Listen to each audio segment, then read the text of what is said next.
어떻게 받는지 궁금하지 않으세요? 그래서 오늘은 태국의 코로나에 대해서 좀 얘기를 해보려고 해요.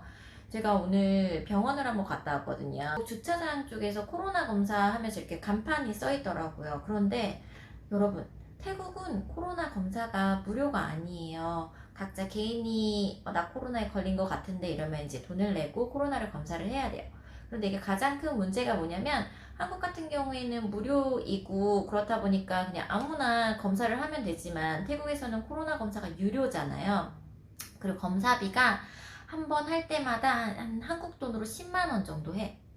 그런데 태국이 이제 동남아에서 좀 잘 사는 국가이다 보니까 태국 주변에 외국인 노동자들이 이렇게 와서 태국에서 일을 하거든요. 그래서 보통 이제 미얀마라든지 뭐 라오스에 있는 분들이 태국에 오셔서 이제 3D 직종은 다 그분들이 하신다라고 보시면 돼요. 그래서 뭐 매반도 하시고 이렇게 도우미, 그리고 이제 건설 현장에 가서 이제 건설 인부들도 많이 이제 그 미얀마나 이렇게 외국인 노동자들이 하시는데, 이분들 한 달 월급이 50만 원이 안 돼요. 보통 이제 태국 돈으로 10,000바트에서 이제 15,000바트, 뭐 정말 많이 받고 보너스 받고 해야지 20,000바트를 받을까 말까 하는데, 사실 이게 한국 돈으로 환산하면 뭐 50만 원에서 70만 원 정도밖에 안 되는데, 검사 한번 받으려고 하면은 10만 원을 내야 되니까 이분들이 코로나 검사를 거의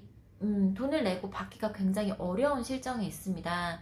태국의 외국인 노동자 위주로 이제 코로나가 좀 많이 퍼지는 현황인데요. 사실 이제 외국인 노동자 같은 경우에 돈을 벌러 오는 거잖아요. 근데 한 달에 뭐 50만 원에서 70만 원 월급을 받아요. 근데 이 사람들이 이거를 자기가 다 먹고 쓰는 게 아니라 또 심지어 이 중에서 일부는 떼서 자기 이제 고국으로 보내줘요. 자기네 고향에 엄마 아빠도 좀 부양을 해야 되고 뭐 동생들도 부양을 해야 돼서 굉장히 아끼고 아껴서 그걸 이제 또 집으로 보내줘요. 고향에 보내주고 나면 이제 그 남은 돈으로 자기들끼리 먹고 살아야 되거든요. 그러다 보니까 이 사람들이 되게 주거 환경이 좋지가 않아요. 보통 집을 하나를 이렇게 구하면 세네 커플이 모여서 산다고 하더라고요. 코로나가 이렇게 많이 모이면 안 되고 뭐 그런데, 사실 이분들 같은 경우엔 생활 환경이 뭐 닭장 같은 속에서 살고 막 이러니까 코로나에 감염에 좀 취약한 편이고, 의료보험 시스템도 잘 지금 지원을 못 받고 있는 현황이에요. 현재 태국 코로나 실정이요? 지금 제가 이제 태국 뉴스를 매일매일 받고 있어요. 태국 학교에 다니는 학생이 태국 뉴스를 번역을 해서 이렇게 교민들을 위해서 항상 매일매일 브리핑을 해주고 있거든요. 그래서 저도 그 뉴스를 굉장히 매일매일 열심히 보고 있는데, 태국에 거의 하루에 확진자가 800명 정도씩 나왔어요. 근데 최근에는 이제 200명 정도 안쪽으로 나오고 있고요.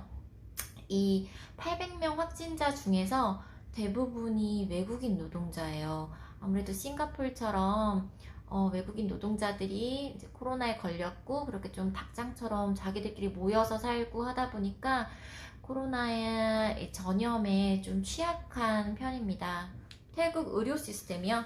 태국 의료 시스템 나쁘진 않아요. 한국만큼 잘 돼 있는 곳은 정말 뭐 잘 돼 있는 것 같고요.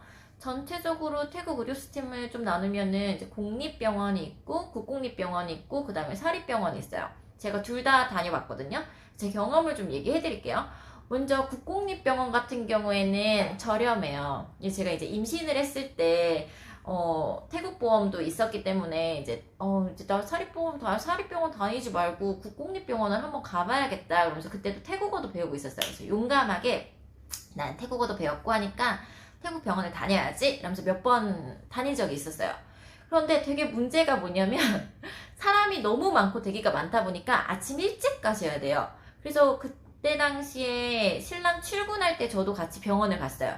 그래서 오전 7시부터 병원을 가서 대기를 해요. 점심시간이 될 때까지 내 이름을 부르지 않아. 그러면은 점심을 먹고 나서 보통 막 오후 1시나 오후 2시에 진료를 받거든요. 그럼 오후 2시에 진료를 받고 집에 오면 오후 3, 4시야. 그러니까 하루가 다 가요.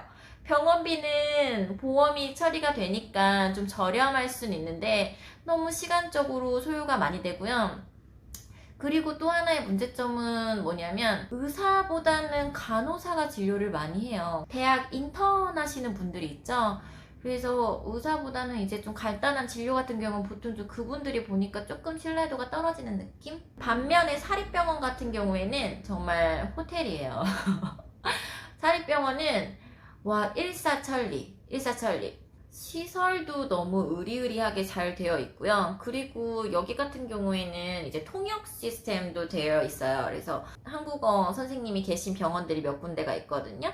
방콕 크리스찬 병원도 있고, 사마티벳 병원도 있고, 이제 범롱랍 병원, 요런 데들은 이제 한국인 통역들이 있어서 한국인 통역 신청하시면 무료로 통역 서비스 받으실 수 있어요. 그리고 뭐 예약 시스템도 되게 잘 돼 있고요.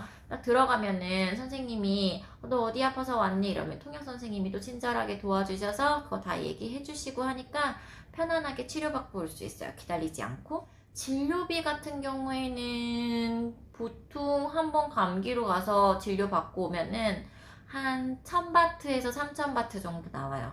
어디 병원을 가느냐에 따라 다른데 일단 10만원 정도는 예상을 하고 가셔야 돼요. 제가 예전에 태국의 병원을 처음 간 게 이제 임신 검사를 받으러 갔었어요. 그래서 그때 이제 피 검사하고 초음파 검사 받았는데 병원비가 한 40만 원 정도 나왔더라고요. 병원비는 좀 비싼 편이에요. 여기 오면 병원은 어디에 다녀야 할까? 태국 살면은 둘 다 제가 가본 결과 국공립병원보다는 사립병원을 가시는 걸 조금 더 추천을 드릴게요. 왜냐면 국공립병원은 사람도 너무 많고 이렇게 대기하다 보면은 거의 다 환자들이잖아요. 근데 그 환자들한테서 조금 더 감염될 확률이 높은 것 같아서 대부분 이제 교민분들은 한국 병원을 다니고 있고요. 그리고 한국에서 장기 유학생 보험을 들고 오시면 이게 실비로 다 커버가 되거든요. 본인이 가입한 거에 따라서 뭐 1년에 500만원, 1000만원, 최대 2000만원 정도까지 커버가 되니까 굳이 네, 공립을 다닐 필요가 없어요.